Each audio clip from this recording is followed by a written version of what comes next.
Voilà, chers frères et sœurs, soyez abondamment bénis. Aujourd'hui, nous allons parler d'une fausse doctrine, d'un faux prophète qui aujourd'hui est en train de séduire beaucoup de personnes.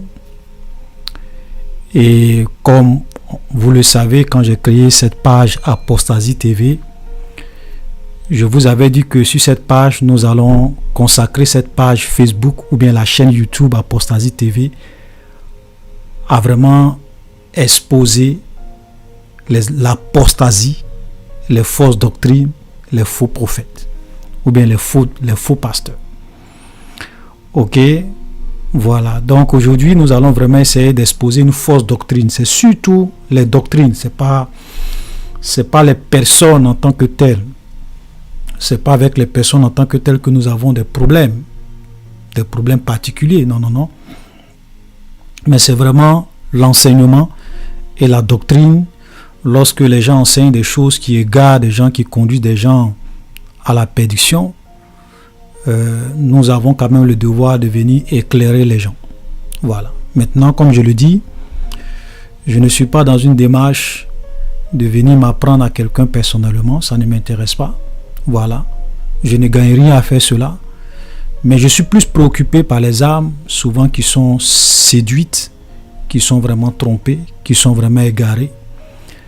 Et je pense que, en tant que des prédicateurs de la parole, c'est souvent important de venir exposer ces choses pour que les gens puissent vraiment faire leur propre choix en toute connaissance de cause. On ne peut pas empêcher quelqu'un d'être disciple de Kakou Philippe s'il le veut. Tout comme on ne peut pas empêcher quelqu'un d'être musulman s'il le veut. Voilà. Jésus a été clair, il a dit qu'à la fin des temps, plusieurs faux prophètes vont se lever et vont séduire beaucoup de personnes. Et donc nous sommes à la fin des temps. Donc on n'est pas vraiment surpris, on n'est pas vraiment étonné lorsque nous voyons beaucoup de personnes aujourd'hui qui se lèvent pour tromper les gens.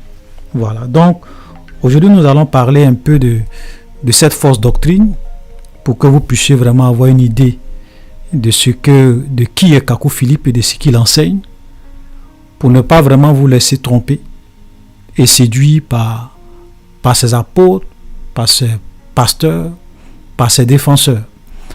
Ok, voilà. La page Apostasie TV, ce n'est pas seulement une page qui est consacrée à dénoncer l'islam. Non. J'ai appelé cette page Apostasie TV. Donc tout ce qui est apostasie, voilà, nous pouvons les exposer sur cette page. Donc j'ai deux pages. J'ai la page Vérité Biblique TV ou bien la chaîne YouTube Vérité Biblique TV où nous enseignons plus sur la Bible. Voilà, nous faisons des enseignements, nous faisons des études bibliques. Voilà, le livre de Matthieu, le livre de l'Apocalypse, plein d'enseignements. Voilà, on a plus de 180 vidéos que nous avons publiées sur Vérité Biblique TV. Voilà, sur la page Facebook et puis aussi sur la chaîne YouTube. Sur la chaîne YouTube, nous avons toutes nos vidéos là-bas. Voilà, d'enseignements, d'études et d'exhortations bibliques. Mais Apostasie TV, c'est vraiment consacré à exposer tout ce qui est apostasie. Donc je vous invite vraiment à vous abonner sur les deux chaînes pour ne pas rater nos futures vidéos. Voilà. Donc concernant Kakou Philippe et ses disciples, nous allons vraiment voir deux points. Nous allons d'abord voir le ministère de Kakou Philippe, c'est-à-dire que la vision qu'il a reçue, comment lui-même se présente, qui il est, comment il se présente. Voilà, par rapport aux autres prophètes, par rapport à la Bible. Et puis nous allons également aborder le deuxième point qui sera basé plus sur cette conception du prophète messager. Voilà, c'est-à-dire que Kakou Philippe se présente aujourd'hui comme le prophète messager de notre génération. Donc ça veut dire que même si tu crois en Jésus et que tu ne crois pas au message de Kakou Philippe, tu vas à l'enfer. Voilà. Donc, on va voir c'est quoi un prophète messager et que dit la Bible sur cela. Est-ce que aujourd'hui nous pouvons nous attendre à ce que Dieu nous envoie des prophètes comme Moïse, comme Ésaïe, voilà, pour venir, voilà, nous conduire dans la lumière, dans la vérité. On va voir ce que la Bible dit. Voilà. Donc, concernant la personne du Kakou Philippe lui-même, voilà un monsieur qui dit que le 24 avril 1993, il a reçu la visitation, voilà, d'un ange. C'est-à-dire qu'il y a un ange qui l'a commissionné. Voilà. Il y a un ange, il a eu une vision. Et dans cette vision, il a vu l'agneau et il a vu un ange. Et l'ange l'a commissionné à être le prophète messager pour notre génération, pour vraiment apporter la lumière et la vérité à l'humanité tout entière. Voilà. Donc dans cette vision, c'était le 24 avril 1993, il a eu une vision, il se tenait sur le sable de la mer, voilà, et puis il a vu un ange, il a vu un agneau qui lui a parlé dans une langue étrangère, voilà, et qu'il a commissionné pour vraiment apporter la lumière sur la terre, parce qu'il a vu des éclipses, voilà, la terre était dans les ténèbres, voilà, donc il a été mandaté comme le prophète qui va venir apporter le salut, apporter la lumière à l'humanité. Donc aujourd'hui, je résume pour ne pas trop faire long, voilà, je vais vraiment résumer pour qu'on puisse gagner en temps. Voilà, donc aujourd'hui, Kakou Philippe se présente comme étant le seul prophète messager de notre génération. Donc, toutes les autres religions, voilà, toutes les autres religions, toutes les autres communautés, voilà, les pasteurs, les prophètes qui sont dans les autres églises, ce sont tous des agents du diable. Voilà, des serviteurs de Satan, du serpent, pour conduire les gens à l'enfer. Donc que tu sois protestant, méthodiste, catholique, musulman, en tout cas, peu importe, franc-maçon, peu importe, si tu ne crois pas au message de Kakou Philippe, tu t'en vas à l'enfer. Voilà. Donc, et il a été commissionné, il est le prophète en accomplissement de Matthieu 25:6. Donc nous allons lire Matthieu 25:6 tout à l'heure, et de Apocalypse 12:14. Voilà, donc il est le prophète messager pour accomplir Matthieu 25:6 et Apocalypse 12:14. Voilà. Donc voilà brièvement présenté Kakou Philippe. Donc si tu veux, il faut aller à l'église, si tu veux, il faut prier Jésus, si tu veux, il faut croire en Jésus. Si tu veux même, il faut prier, il faut faire jeûne, prière, il faut accepter Jésus dans ton cœur. Si tu ne crois pas au message de Kakou Philippe, tu es perdu, tu t'en vas à la mort. Tous les autres pasteurs sont des filets de Satan pour conduire les gens à l'enfer. Voilà. Alors, vous savez, on va même essayer de combiner parce que c'est tellement entrelacé. Donc je vais essayer d'aller à l'essentiel pour aller un peu vite pour gagner en temps. Voilà. Donc vous savez, comme je le disais en début de cette vidéo, nous sommes dans les temps de la fin. Et je pense que Jésus aussi nous a beaucoup avertis en disant qu'à la fin des temps, plusieurs faux prophètes vont venir pour séduire les gens. Voilà. Ok.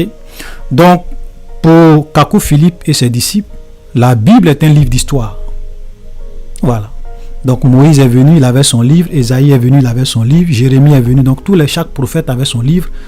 Donc Kakou Philippe est venu, il a apporté son livre qu'on appelle Kakou. Donc quand vous voyez les disciples de Kakou Philippe, ils vont même vous envoyer des liens, vous pouvez télécharger. Voilà, j'ai envie de dire le message de Kakou Philippe, donc Kakou chapitre tant, verset tant, voilà. Donc ça, c'est la nouvelle Bible, ou bien si je peux dire, c'est vraiment la nouvelle parole de Dieu. Il faut écouter cette parole-là pour être sauvé. La Bible est dépassée. La Bible est un livre d'histoire. Voilà, c'est plus d'actualité. Mais souvent, ce qui est un peu paradoxal et bizarre, c'est qu'en même temps qu'ils disent que la Bible est un livre d'histoire, qu'on ne doit plus utiliser la Bible, souvent eux-mêmes, ils font des conférences, ils font des choses, ils utilisent la Bible. Même dans les débats sur les plateaux, ils se réfèrent à la Bible, au lieu de se référer au livre de Kakou Philippe. Et quand vous les entendez, apparemment, vous pouvez être facilement impressionné par ce qu'il dit, parce que quand le diable vient séduire les gens, il apporte toujours une partie de la vérité. Ça c'est Satan. Satan ne vient jamais avec 100% de mensonges. Donc quand il parle, il a toujours quelque chose qui vous fait penser que ce qu'il dit est la vérité. Ce qu'il dit est vraiment juste. Et si tu ne fais pas attention, tu vas te prendre au piège, parce qu'ils vont te dire que Moïse était le prophète en son temps, donc Dieu lui a donné sa parole, il a écrit la Torah, les 5 premiers livres de la Bible. Donc au moment où Moïse était vivant, il fallait croire au message de Moïse pour être sauvé. Quand Moïse est mort, Dieu a envoyé d'autres prophètes, les Jérémie, les Isaïe, les Ézéchiel. Donc si tu voulais sauver au temps par exemple d'Ésaïe, il fallait écouter le message d'Ésaïe. C'est plus Moïse qu'il fallait écouter, mais c'est Ésaïe qu'il fallait écouter. Voilà, donc chaque prophète a son livre. Donc Jésus aussi était un prophète. Donc lui-même, Kakou Philippe, il dit qu'il est un prophète comme Jésus, comme les autres prophètes de la Bible. Moi, je ne suis pas disciple ou apôtre de Jésus. Moi, je suis un prophète comme Moïse, Jésus, Ésaïe, ainsi de suite, en mon temps. C'est ce que vous devez reconnaître, disciple ou apôtre de Jésus. Moi, je ne suis pas disciple ou apôtre de Jésus. Moi, je ne suis pas disciple ou apôtre de Jésus. Moi, je suis un prophète comme Moïse, Jésus, Ésaïe, ainsi de suite, en mon temps. C'est ce que vous devez reconnaître. Vous comprenez? Voilà ce qu'il dit. Il est aussi un prophète de la trempe de Jésus. Il est comme Jésus aussi. Comme de la même manière, Jésus aussi est venu, il a vécu, il a fait son temps. Voilà, donc lui, voilà, et Jésus est mort. Donc, et ils disent que il faut croire à un prophète vivant de ton temps. Parce que Moïse est mort, les autres sont morts. Donc, c'est Dieu révèle sa parole à un prophète vivant et non pas un prophète mort. Voilà. Alors, vous savez, ce sont des gens, je pense que, comme souvent quand vous les écoutez, vous pouvez facilement déceler qu'ils sont des gens possédés. Ils sont des gens possédés. Quand vous écoutez leur débat, comment ils insultent les gens, comment ils traitent les gens de Satan, de diable, voilà. Ils n'ont que le venin sur la langue. Ils n'ont pas de respect, ils ont du mépris, ils sont arrogants. Et ça, c'est la preuve effectivement que, voilà, ce sont des gens qui sont possédés et des agents du diable. Voilà. Et donc, il faut qu'on les expose pour vraiment expliquer la vérité aux gens. D'abord, le mensonge qu'ils prônent, c'est quoi? Vous voyez le mensonge? Ils vont vous dire, par exemple, qu'il faut croire à un prophète vivant. Mais moi, je vous pose une question, frère. C'est vrai que Moïse est mort. Moïse n'est pas un prophète vivant. Ésaïe est mort. Ésaïe n'est pas un prophète vivant.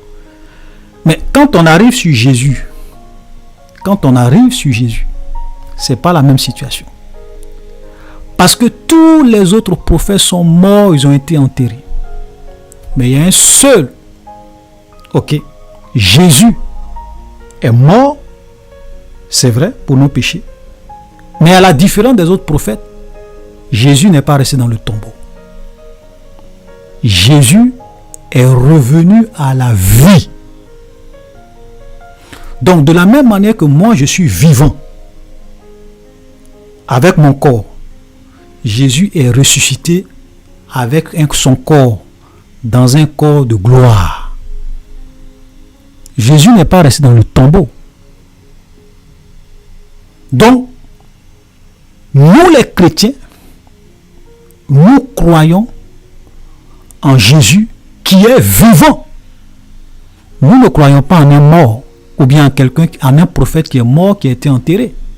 Comme Moïse, comme Ésaïe, nous croyons en Jésus, le Messie qui est vivant.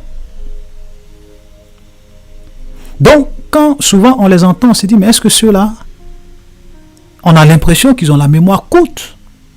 Parce que c'est vrai que vous pouvez dire que Moïse est mort, c'est vrai que vous pouvez dire Isaïe est mort, mais Jésus, il est mort, il est revenu à la vie, il n'est plus dans le tombeau.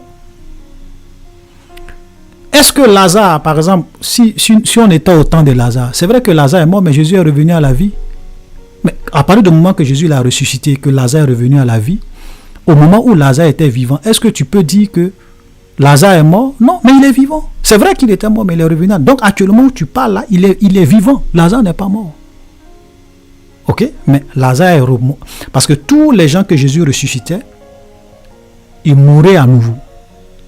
Mais à la différence de Jésus lui-même, il est mort, il est revenu à la vie. Il ne meurt plus jamais, il est vivant. Donc si on veut parler en termes de prophète vivant, ok? Parce que Jésus est fils de Dieu, Jésus est Dieu, mais ce n'est pas l'objet d'aujourd'hui. Mais si on veut même parler en termes de prophète, parce que Jésus est le prophète, ce n'est pas un prophète, le prophète. Ok?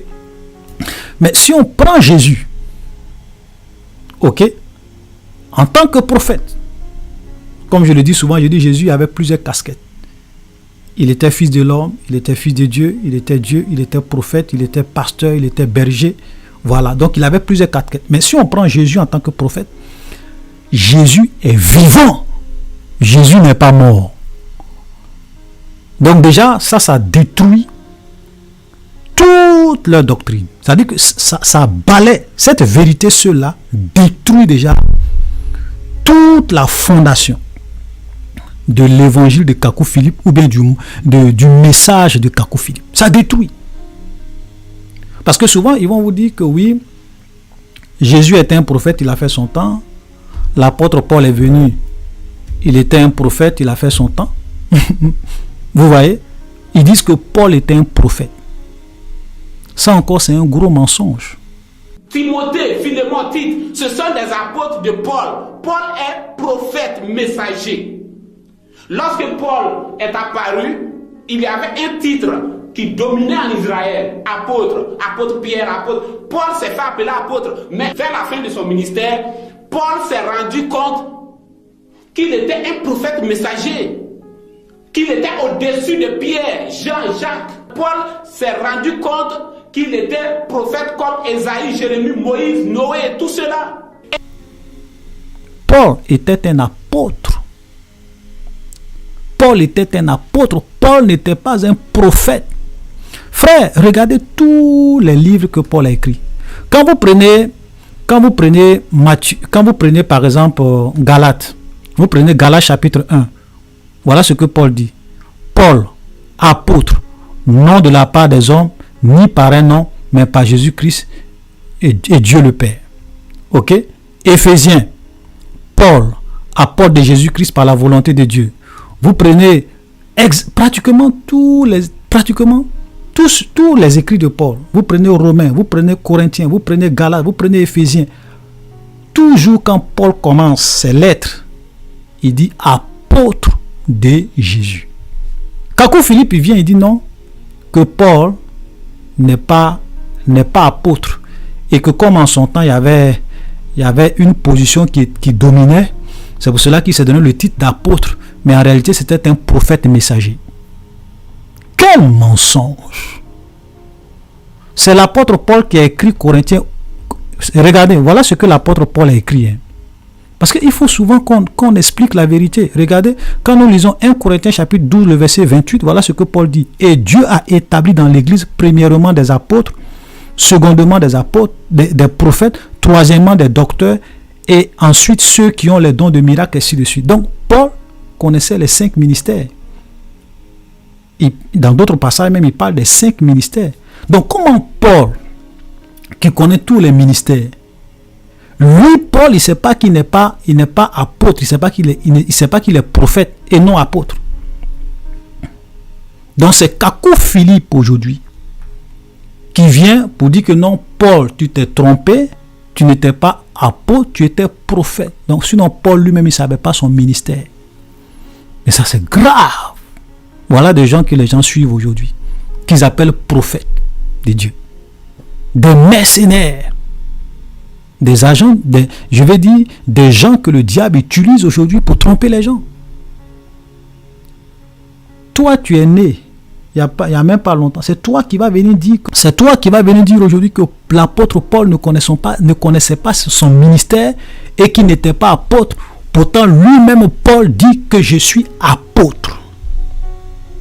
Et toi qui n'es pas Paul, tu viens, tu dis que non, Paul était prophète. Mais vous savez, souvent les gens sont obligés de mentir, de falsifier la vérité pour que cela puisse concorder avec leurs faux enseignements. Vous voyez? Voilà. Donc, voilà ce qu'ils enseignent. Vous voyez déjà, je vous dis, il y a tellement de mensonges dans ce qu'ils disent. Jésus n'est pas resté dans le tombeau. Jésus est ressuscité. Jésus est vivant au même titre que toi et moi. Donc, si on veut parler de prophète vivant, Jésus est vivant. Jésus n'est pas comme Moïse, Jésus n'est pas comme Paul, Jésus n'est pas comme Ésaïe, Jésus n'est pas comme Jérémie. Tous ces prophètes qui sont morts, qui sont restés dans le tombeau, mais Jésus est vivant. Donc, Jésus est vivant. Ok? Donc, si je veux même leur faire plaisir, je peux dire que Jésus est un prophète vivant.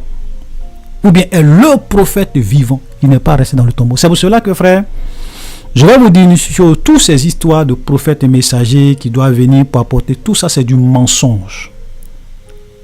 Parce que lorsque nous lisons Hébreux, voilà, je vais essayer de résumer pour qu'on aille vite. Hébreux chapitre 1, le verset 1. Voilà ce que la Bible dit. Après avoir autrefois à plusieurs reprises et de plusieurs manières parlé à nos pères par les prophètes. Vous comprenez? Ça veut dire qu'autrefois, dans l'Ancien Testament, avant la venue du Messie, avant la venue de Jésus, Dieu parlait à son peuple par les prophètes. Verset 2, Dieu dans ces derniers temps nous a parlé par le Fils qu'il a établi héritier de toutes choses, par lequel par lequel il a aussi créé le monde. Vous comprenez? Donc Dieu, dans les temps dans lesquels nous sommes, Dieu nous a parlé par le Fils. Donc Jésus-Christ est le terminus de tous les prophètes de l'Ancien Testament. Il est le terminus.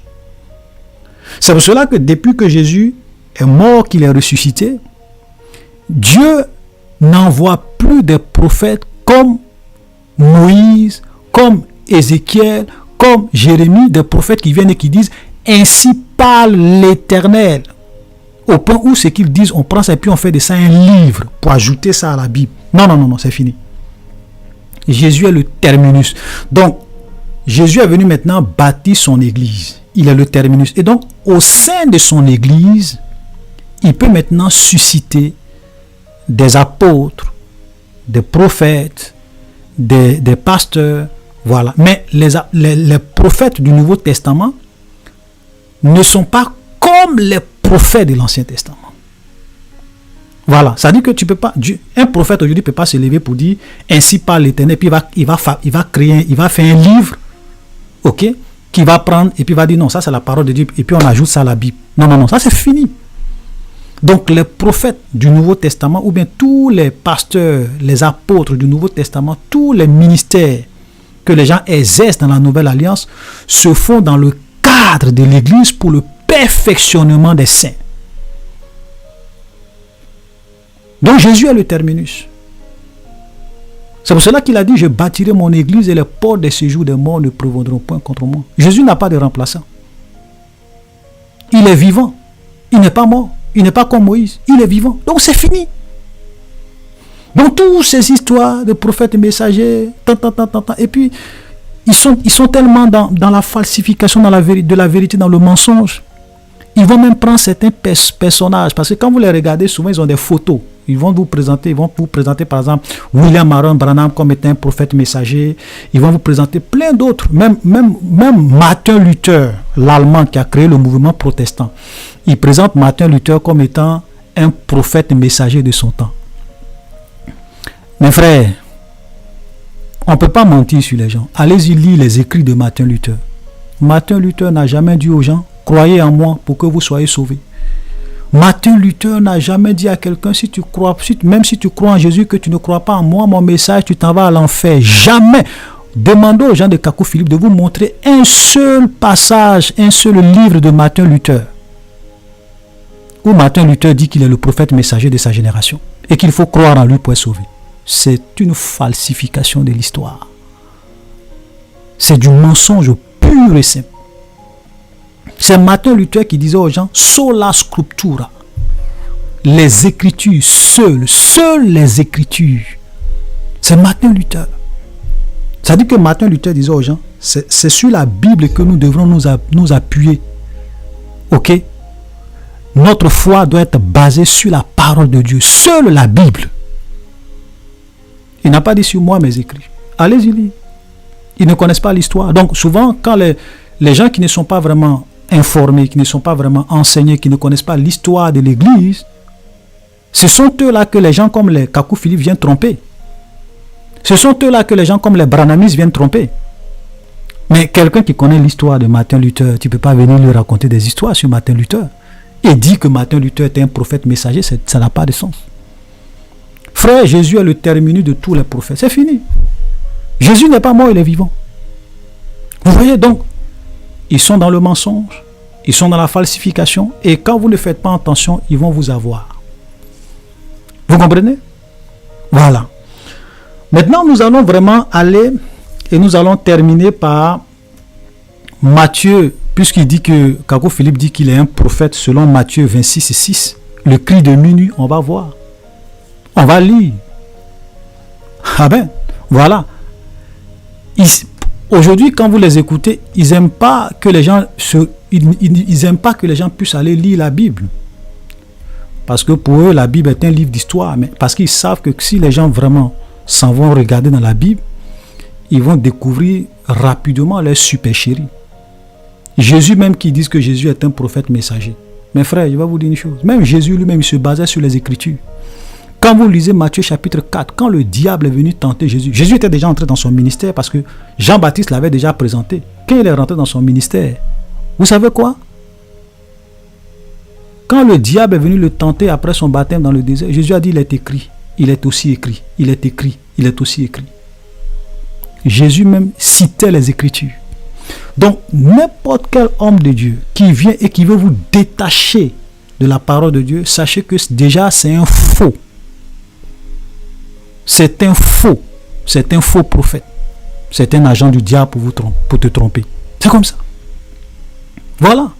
Donc on va aller lire rapidement, pour ne pas que la vidéo soit trop longue, on va aller lire Matthieu. Matthieu chapitre 25. Et le contexte, parce que vous savez, comme je le dis souvent, un verset pris hors de son contexte devient un prétexte. Quand nous lisons Matthieu chapitre 25,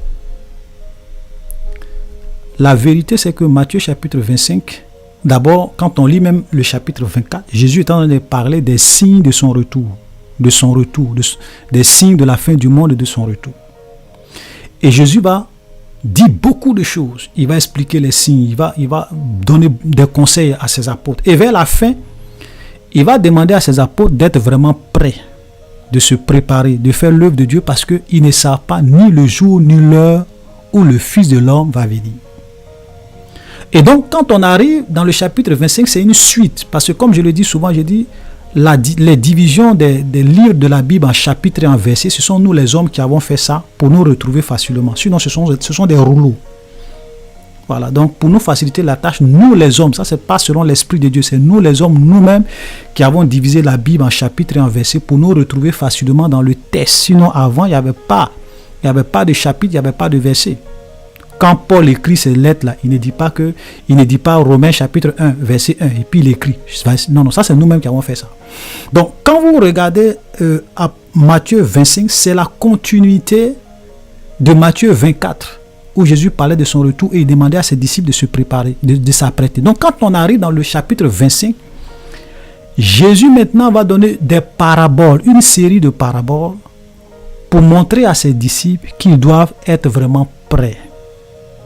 Donc la parabole des 10 vierges, mes frères, ce n'est pas une prophétie, c'est une parabole.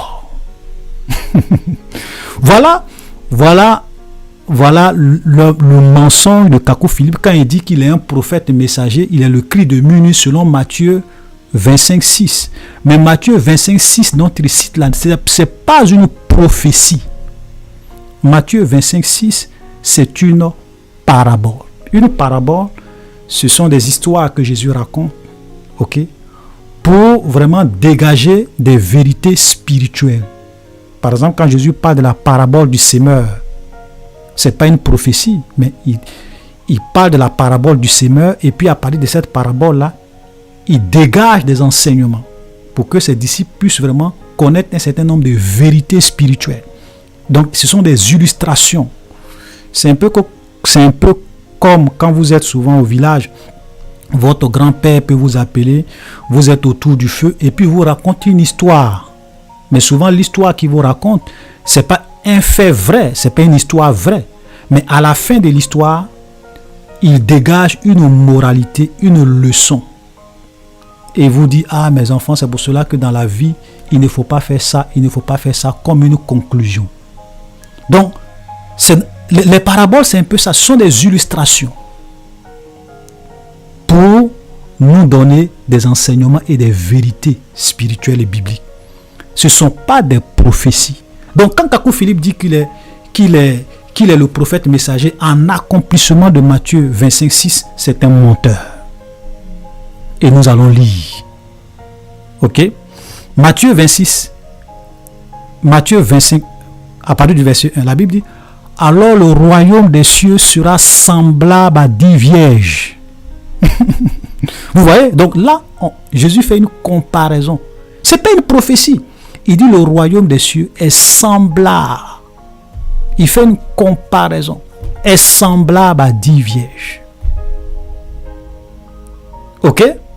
On va lire. 5 d'entre elles et 10 vierges qui, ayant pris leur lampe, allaient à la rencontre de l'époux. Verset 2. 5 d'entre elles étaient folles et 5 sages. Les folles, en prenant leur lampe, ne prirent point d'huile avec elles. Mais les sages prirent avec leur lampe de l'huile dans des vases. Comme l'époux tardait, toutes s'assoupit et s'endormit. Verset 6. Voilà le verset de Kakou Philippe. Au milieu de la nuit, on cria, voici l'époux allait à sa rencontre. Et tous ces vieilles se réveillaient et préparaient leurs lampes. Voilà, ainsi de suite. Et nous voyons. Mais ce qui va nous intéresser, regardez, le verset 13, Jésus dit, bon, je vais même lire simplement, on va lire jusqu'au verset 13. Au milieu de la nuit, on cria, voici l'époux allait à sa rencontre. Alors toutes ces vieilles se réveillaient et préparaient leurs lampes. Les folles dirent aux sages, donnez-nous de votre huile car nos lampes s'éteignent. Les sages répondirent, non, il n'y en aurait pas assez pour nous et pour vous. Allez plutôt chez ceux qui en vendent et achetez-en pour vous. Pendant qu'elles allaient en acheter, l'époux arriva et celle qui était prête entrait avec lui dans la salle des noces et la porte fut fermée. Plus tard, les autres vierges vinrent et dit, Seigneur, Seigneur, ouvre-nous. Mais il répondit, je vous le dis en vérité, je ne vous connais pas. Le verset 13, qui est la conclusion, qui est un peu comme une petite conclusion de cette parabole, il dit, veillez donc, puisque vous ne savez ni l'heure, vous ne savez ni le jour ni l'heure. Donc pourquoi Jésus a donné cette parabole? C'est simplement pour faire comprendre à ses disciples qu'ils doivent veiller, parce qu'ils ne savent ni l'heure ni le jour où le Fils de l'homme, où lui Jésus va venir. Point barre. Ce n'est pas une prophétie. Donc toute cette parabole des 10 vierges, c'était simplement pour faire comprendre. Il a fait cette comparaison avec le royaume pour faire comprendre à ses disciples qu'ils doivent veiller parce qu'ils ne savent ni le jour ni l'heure où le Fils de l'homme doit venir. Frère, voilà la vérité. Donc quand Kakou Philippe vient prendre ça pour dire que le cri de minuit c'est un message, le cri de minuit c'est pas un message, je suis désolé. Le cri de minuit c'est pas un message. Et l'une des preuves même que c'est pas un message, est-ce que parce que quelqu'un a crié au milieu de la nuit que voici l'époux, est-ce que les femmes qui étaient folles, est-ce qu'il y a certaines parmi eux qui sont devenues des femmes sages? Non. Non. Ça veut dire que le cri qu'on a fait au milieu n'a pas eu d'incident sur la condition ou du moins sur la vie de ces femmes. Celles qui étaient sages étaient déjà sages dès le départ parce qu'elles avaient pris de l'huile dans les lampes. Et celles qui étaient folles dès le départ parce qu'elles n'avaient pas pris de l'huile dans leurs lampes. Donc le cri qu'elles ont entendu au milieu de la nuit n'a pas changé, n'a pas permis aux vierges folles, aux 5 vierges folles d'être sauvées, n'a pas permis à quelques-unes d'être sauvées. Non. Donc en quoi est-ce que c'est un message? Vous voyez la falsification. C'est pour cela que frère, je vous dis, vous ne pouvez pas aller prendre une parabole pour transformer ça en une prophétie. Voilà. Donc quand j'envoie des gens, oui, les cris de minuit, c'est du n'importe quoi. Comment une parabole peut devenir un cri de minuit? Et puis, frère, moi je veux souvent poser une question aux gens de Kakou Philippe. Parce que Matthieu 25, 6, même si on suppose, comme je l'ai dit, ce n'est pas une prophétie, mais supposons même que ça soit une prophétie. Mettons-nous dans leur peau, supposons même que ça soit une prophétie. Qu'est-ce qui vous fait dire que Matthieu 25, 6 là, ça correspond à Kakou Philippe? Qu'est-ce qui vous fait dire ça? Parce qu'aujourd'hui, il y a beaucoup de personnes qui se lèvent. Même les branhamistes disent que William Marion Branham, c'est le dernier prophète messager. Les musulmans aussi disent que Mahomet, c'est le dernier prophète messager. Et il y a plein de personnes aujourd'hui, même il y a des gens même qui sont, je crois, il y a des gens aujourd'hui dans le monde qui disent que eux ils sont Jésus. Donc eux aussi ce sont des prophètes messagers. Mais parmi tous ces gens qui disent que eux ils sont les prophètes messagers là, comment on fait pour savoir que c'est vraiment telle personne et c'est pas telle autre? Parce que je vous prends l'exemple de Jésus. Jésus, il y avait beaucoup de prophéties sur lui qui permettaient de l'identifier de façon unique. Il devrait naître d'une vierge. Il devrait naître à Bethléem. Il devrait mourir à Jérusalem. Il devrait même, même après sa naissance, il devrait aller en Égypte. C'est-à-dire qu'il y a plein de prophéties sur Jésus. Il devrait même mourir. Toutes ces prophéties-là. Donc, on pouvait savoir qui est le Messie. Parce que, pour que tu sois le Messie, tu devrais naître d'une vierge. Premier critère. Donc, il y avait plusieurs critères pour identifier de façon unique le Messie. Mais est-ce que Matthieu 25, 6 nous peut permettre, si on considère, parce que je vous ai dit que ce n'est pas une prophétie, mais même si on considère que c'est une prophétie, est-ce qu'on peut se baser sur ça pour identifier un individu comme étant un messager? Donc, il y a un problème. Parce que moi, je peux me lever aujourd'hui et puis je dis, bon, pendant que je dormais la nuit, j'ai eu une vision, Dieu est venu me voir, je suis le prophète messager. Bon, en accomplissement de Matthieu 25, 6, parce que Matthieu 25, 6 aussi, ça peut s'appliquer à moi, parce que rien ne permet, dans Matthieu 25, 6, d'identifier qui est ce prophète. On ne te dit pas dans quel pays il doit naître, on ne te dit pas la couleur de sa peau. C'est-à-dire qu'il n'y a pas de faits qui te permettent de pouvoir identifier la personne de façon spécifique. Voilà. Donc, comment moi je fais pour savoir que c'est réellement, Kakou Philippe est réellement Matthieu 25, 6. Voilà encore une fraude. Voilà encore une fraude. Donc, chers frères et sœurs, je n'aime pas, je ne veux pas que la vidéo soit trop longue. Ok? Donc, vous voyez clairement que Kakou Philippe, ce n'est rien d'autre qu'un faux prophète, un agent du diable, un manipulateur. Et puis déjà, quand vous voyez des groupes de personnes qui disent que eux sont les seuls détenteurs de la vérité et que si tu ne crois pas en eux, tu vas à l'enfer, vous devrez vous méfier. Parce que c'est comme cela que les sectes fonctionnent. Voilà, c'est comme cela que les sectes fonctionnent. C'est-à-dire qu'eux, ils se présentent comme étant les seuls à détenir la vérité. Et puis ils ont un gourou. Si tu ne crois pas en ce gourou-là, tu es perdu. Ce gourou-là, tout ce qu'il te dit de faire, c'est ce que tu dois faire. Voilà. Ok? Donc, vous voyez déjà que Kakou Philippe, en se basant simplement sur ses enseignements, je n'ai même, parce que si on veut rentrer dans sa vie privée, certaines choses là, même c'est la catastrophe. Mais je ne vais pas rentrer là-bas, mais simplement en nous basant sur ses enseignements, nous voyons clairement que Kakou Philippe est un faux prophète. C'est un agent du diable pour conduire les gens à la mort. Voilà. Et comme il y a des gens qui se font toujours avoir, voilà. Un prophète, mais Jésus est mort, donc il a fait son temps. L'apôtre Paul est mort, donc il faut croire en un prophète et messager vivant. Mais Jésus est vivant. Jésus n'est pas resté dans le tombeau. Donc Kakou Philippe, c'est un faux. Jésus n'a pas de remplaçant. Il vit au siècle des siècles. Voilà, c'est lui qui gère son église depuis près de 2000 ans. Il gouverne, il règne. Il a dit, je bâtirai mon église et les portes des séjours des morts ne vont point prévaloir contre elle. C'est pour cela que quand Jean le voit sur l'île de Patmos, il le voit au milieu de 7 chandeliers. Il voit le Messie, Jésus ressuscité, au milieu de 7 chandeliers. Et la Bible dit que les 7 chandeliers sont les 7 églises. Ça veut dire que Jésus est le patron. La Bible dit que Dieu l'a établi comme le chef suprême de l'église. Jésus n'a pas de remplaçant. Donc tous ceux qui veulent venir prendre la place de Jésus, ce sont des antichrists, des imposteurs. Voilà. Donc chers frères et sœurs, soyez bénis. Nous allons nous arrêter là et à la prochaine.